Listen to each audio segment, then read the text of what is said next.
अगर हम बात करें ओप्पो की, तो ओप्पो ने पिछले कुछ दिनों में काफी कुछ इंटरेस्टिंग प्रोडक्ट्स यहाँ पे लॉन्च करे। और एक बात बताओ आपको, ओप्पो का जो लेटेस्ट फोन है ओप्पो फाइंड एन, उसको तो लॉन्च पता है किसने किया है? खुद वन प्लस के सीईओ पीट लाउ ने। पाजी बदल लिया साला। मतलब आप समझ जाओ यार पीछे की कहानी यहाँ पे क्या चल रही है, आने वाला फ्यूचर क्या से क्या हो सकता है। लेकिन हाँ, सच बात बता देना चाहूंगा, ओप्पो ने यहाँ पे थोड़ा ठीक काम किया है। चलिए एक करके इनके बारे में बात करते हैं, क्या क्या टेक्नोलॉजिकल इनोवेशंस आपको देखने को मिला, क्या फ्यूचर में क्या एक्सपेक्ट कर सकते हैं। वीडियो पसंद आए तो लाइक कर देना, चैनल को सब्सक्राइब कर देना। तो सबसे पहले यहाँ पे वन प्लस के सीईओ पीट लाउ ने ओप्पो का जो फोन यहाँ लॉन्च किया था वो था ओप्पो फाइंड एन। अब देखा तो ओप्पो फाइंड एन एक ऐसा फोन है जो अभी चाइना में एक्सक्लूसिवली अवेलेबल है, लेकिन फिर भी ओप्पो वाले इसका जो प्रमोशन है, काफी सारे वीडियोस बनवा रहे हैं, वेस्टर्न यूट्यूबर और बाहर के लोगों को काफी ज्यादा भेज रहे हैं। पता है मेरे को क्या लगता है कि आने वाले समय में जो ओप्पो है ना, वो एक ऐसा फोल्डेबल फोन बनाएगी इसमें नई स्पेसिफिकेशन के साथ शायद ग्लोबल मार्केट में ले आए, लेकिन अभी के लिए सिर्फ चाइना में मौजूद है। और देखा तो फोल्डेबल फोन का वही कंसेप्ट है जो आपको गैलेक्सी Z फोल्ड 3, 1, 2, 3 तीनों फोन में देखने को मिला है। लेकिन बात यह कि इस फोन में क्रीज का बोला गया 80%। अब आप लोग थोड़े से हैरान हो गए ना कि इसमें क्रीज कैसे कम कर दी, सैमसंग वाले तो कम नहीं कर पाए। देखो ओप्पो ने यहाँ पे क्या किया, डिस्प्ले जो यूज किया फ्लेक्सिबल ओलेड जो डिस्प्ले, ये सैमसंग ने ही बनाया। उसके अंदर इन्होंने कोई भी नई चीज को इंट्रोड्यूस करा ही नहीं है। एक्चुअली इन्होंने यहाँ पे जो काम किया वो किया इसके हिंज में, हिंज मैकेनिज्म इन्होंने फ्लेक्स ऑन डिजाइन के स्पेशल बनाया है। और ये बनाया जैसे कि हम एक कागज फोल्ड करते हैं और उसे अच्छे तरीके से अगर फोल्ड कर दे तो नीचे क्रीज आ जाती है, लेकिन अगर हम उसे थोड़े से लेवल पे फोल्ड करें तो वहां पे आपको कोई क्रीज देखने को नहीं मिलती। यही सिमिलर कंसेप्ट जो रहता है ये अप्लाई किया है यहाँ पे ओप्पो ने कि हिंज इस तरीके से बनाओ कि नीचे का जो फोल्डेबल पार्ट है पूरी तरीके से फोल्ड नहीं हो, बीच में एक हल्का सा गैप सा रह जाए। हालांकि इस गैप में कुछ चीजें फंस सकती है, यहाँ तक कि इन्होंने यहाँ पे एक पेपर भी फंसा के दिखाया था और ये बताया था कि हिंज की क्वालिटी कैसी है। लेकिन मेरे कहने का मतलब है कि यहाँ पे डस्ट वगैरह आ सकती है, तो वो एक छोटी सी कि स्क्रीन के बीच में जगह है तो डस्ट वगैरह आ गई, थोड़े बहुत स्क्रीन पे स्क्रैचेस लग सकते हैं। लेकिन इन्होंने ये भी बोला कि यहाँ पे आपको अल्ट्रा थिन ग्लास देखने को मिलेगा, यानी ये फ्लेक्सिबल ग्लास। तो ये कुछ चीजें हैं यहाँ पे। इसके साथ ही फोन में क्या नया है, देखो बात किया तो यहाँ पे इन्होंने डिजाइन काफी ज्यादा कॉम्पैक्ट रखने की कोशिश की है और जब अनफोल्ड होता है तो आपको यहाँ पे कोई रेक्टेंगल देखने को नहीं मिलता है, यहाँ पे स्क्वायर वाला डिजाइन देखने को मिलता है, जिसका एग्जैक्टली प्रैक्टिकली यहाँ पे कोई ऐसा खास यूज नहीं है, क्योंकि जितनी भी थर्ड पार्टी एप्स है वो स्क्वायर वाली स्क्रीन डिजाइन को सपोर्ट करती नहीं है। यहाँ पे ओप्पो का जो कलर ओएस है वो और जो उसकी बिल्ट इन एप्स है सिर्फ उन्हीं को यहाँ पे थोड़ा बहुत ऑप्टिमाइज किया गया। बड़ी स्क्रीन पे अगर गेम वेम खेलना है तो शायद यहाँ पे थोड़ी बहुत प्रॉब्लम आ सकती है। ये एक छोटी सी चीज जो ट्रेड ऑफ है वो इसके साथ है। इसके साथ ही बात किया तो फोल्डेबल फोन का कंसेप्ट उन्होंने काफी अच्छा बनाया, काफी बेटर फिनिश प्रोडक्ट लगता है और चाइना के हिसाब से तकरीबन 7,200 युआन की इसकी कीमत है, लगभग 90,000 रुपीज हो जाते हैं इंडिया में। कीमत काफी सॉलिड रखी है क्योंकि इस टाइप के फोल्डेबल फोन 1,10,000 1,20,000 के ऊपर आते हैं और देख के लग रहा है कि इसी डायरेक्शन में अगर मूवमेंट होता रहा तो आने वाले समय फोल्डेबल फोन लाख रुपए से तो क्या 75,000 से भी नीचे देखने को मिलेंगे।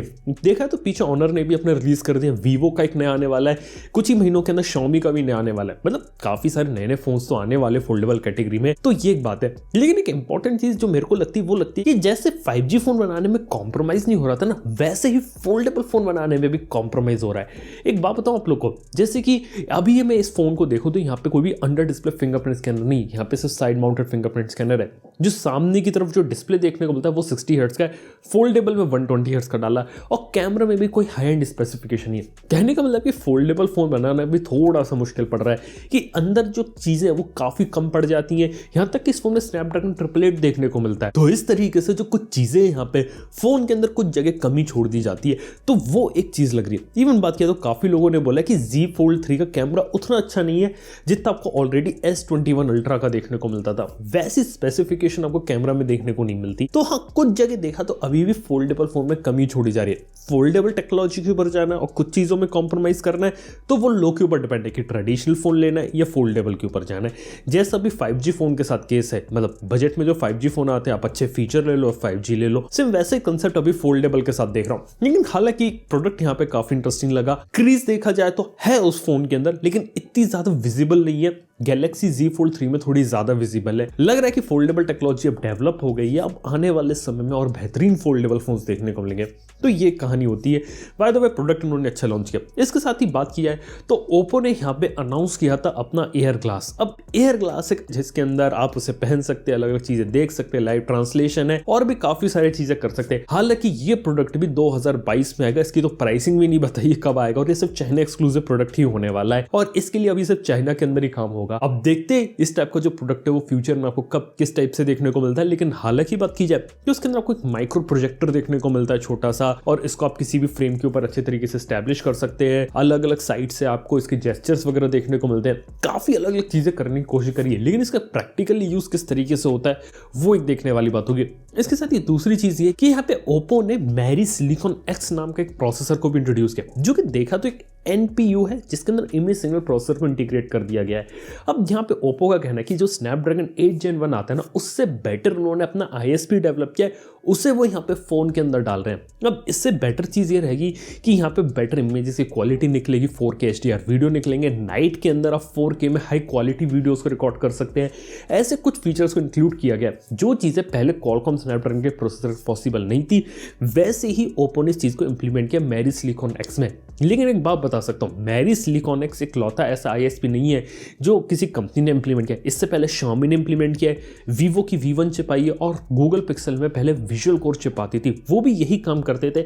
अब ओप्पो भी इसी डायरेक्शन में मूव करा, लेकिन इससे मेरे को एक हिंट मिल गया कि जैसे ये ISP इन्होंने बनाया ना, वैसे ही ओप्पो वाले अपना खुद का प्रॉपर प्रोसेसर भी बना सकते हैं। खबरें तो चल रही है मार्केट में, लेकिन अभी तक आया नहीं है, देखते हैं वो कब आता है। लेकिन खुद का बनाया हुआ प्रोसेसर भी काम चल रहा है। हालांकि बताऊं तो ओप्पो फाइंड N सीरीज में जो नया फोन आएगा उसके अंदर ये चीज देखने को मिलेगी। उससे पहले आप किसी भी फोन में नहीं आने वाला, भूल जाओ, नहीं आने वाला। OnePlus 10 सीरीज में मेरे को नहीं लगता कि मैरी सिलिकॉन एक्स डालेंगे, ये भी ओप्पो तक ही एक्सक्लूसिव रहेगा। बाद में OnePlus या किसी और फोन में आए तो देखने वाली बात होगी। तो हालांकि दोस्तों ये एक पीछे की कहानी चल रही थी जो यहाँ पे काफी इंटरेस्टिंग लगती है। इसके साथ ही बात करें तो ओप्पो ने यहाँ पे रिट्रैक्टेबल कैमरे को निकाला, जैसे कैमरा हमको छोटा किया जा सके, 2x का जूम निकाला जा सके। लेकिन यार इस टाइप के जो मूविंग पार्ट्स रहते हैं यार फोन के अंदर इतने ज्यादा सक्सेसफुल है नहीं। देखा तो ओप्पो ने से पहले स्लाइडर कैमरा निकाला था, OnePlus का पॉपअप कैमरा आया था। जितने भी मूवेबल कैमरा चीज आती है वो चीज सक्सेसफुल रही नहीं, और कंपनी ने बहुत ही जल्दी उन्हें डिसकंटिन्यू कर दिया। जैसे खुद ओप्पो रीनो का शार्क फिन पॉपअप कैमरा देखें, कंसेप्ट काफी अच्छा था, लेकिन वो भी यार यहाँ पे चला गया। अब देखने वाली बात हो कि इस टाइप का फोन आते हैं सिर्फ कंसेप्ट बन के रह जाता है, क्योंकि मूवेबल पार्ट्स के बारे में कंपनी जितना भी क्लेम करे वो फेल होते हैं। पॉपअप कैमरा मैंने फेल होते हुए देखा है, इसलिए मैं बता सकता हूँ। यहाँ तक कि ओप्पो ने बोला है कि 5.5 साल तक आपका फुल अनफोल्ड वाला मैकेनिज्म चल जाएगा। लेकिन कंपनी की बातों को हम ना हमेशा सीरियसली नहीं लेना चाहिए। वो नंबर हमेशा बढ़ा चढ़ा कर बोलती है, उस नंबर को अचीव अपन प्रैक्टिकल लाइफ में नहीं कर सकते। तो दोस्तों बात किया तो ओप्पो ने यहाँ पे कुछ अच्छा काम किया। अब देखते हैं कि फोल्डेबल फोन ओप्पो ने बना दिया। उम्मीद है OnePlus रियलमी भी यहाँ से कुछ चीजें ले और सस्ते में हमें कुछ अच्छी चीजें देखने को मिले तो बेहतरीन चीज होगी। इसके साथ ही मैं वेट कर रहा हूँ मैरी सिलिकॉन एक्स का। ये अगर सच में काम करता है ना तो एक काफी अच्छी चीज होगी, क्योंकि वीवो की V1 चिप ने भी काम किया था, अब इसकी भी देखने वाली बात है। और इसके साथ ही एयर ग्लास, यार AR का तो जमाना फ्यूचर में आने ही वाला है, लेकिन उसने एक शुरुआत कर दी ओप्पो ने यहाँ पे। अभी सिर्फ चाइना में रहेगा, लेकिन क्या ग्लोबल लेवल पे अपनी प्रेजेंस बना पाता है कि नहीं बना पाता, ये देखने वाली बात होगी। बाय द वे ओप्पो ने अपनी जो टेक्नोलॉजीज बनाई है इसमें से कौन सी चीज आपको बेहतरीन लगी या सबसे एक्साइटिंग लगी, ये बात आप मुझे नीचे कमेंट में बता सकते हो। वीडियो अगर आप लोगों को पसंद आया तो लाइक करो, चैनल को सब्सक्राइब करो। थैंक यू वीडियो देखने के लिए। मैं आप सुनता हूँ नेक्स्ट वन के अंदर। Good bye.